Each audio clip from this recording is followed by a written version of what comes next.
Bonjour, qui êtes-vous? Jocelyne Stribig, praticienne en hypnose, fondatrice de l'école Hypnosalis, hypnose mixte. Voilà. Vous êtes aussi écrivain? Tout à fait. J'écris plusieurs livres sur l'auto-hypnose. Il y en a d'autres qui sortiront cette année, avec grand plaisir, afin de manifester, de proposer cette hypnose, cette hypnothérapie au maximum de personnes. Voilà.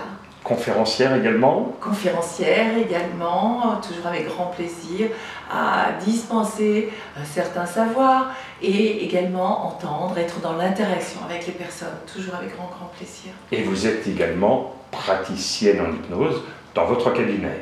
Et je suis praticienne en hypnose, c'est important, c'est essentiel quand l'on donne une formation, des cours, d'avoir les mains dans la matière qui est la psyché humaine. Alors, hypnose mixte, Oui. vous êtes la créatrice de ce concept? Tout à fait, hypnose mixte qui réunit, qui assemble, qui amalgame différentes techniques qui vont de la psychologie, de la psychanalyse à l'hypnose telle qu'elle a été enseignée par les très anciens, des chambres du sommeil des Grecs, des Égyptiens, en passant par l'école de Nancy de grands noms, Liébaud, Bernheim et d'autres, en passant par également Erickson, et aujourd'hui en utilisant la symbolique qui réunit, qui permet d'être en interaction, je dirais, avec l'autre. Une symbolique développée également par un très grand qui s'appelle Jung, qui s'est toujours défendu de faire de l'hypnose, mais qui est né dans le sérail de l'hypnose à l'époque, qui a créé cette notion d'inconscient collectif qui nous permet de trouver sens et de donner sens aux choses, puisqu'il n'y a pas de hasard, et c'est ce que nous proposons d'investiguer, de travailler, d'intégrer avec toutes ces personnes qui viennent à la recherche de quelqu'un d'essentiel.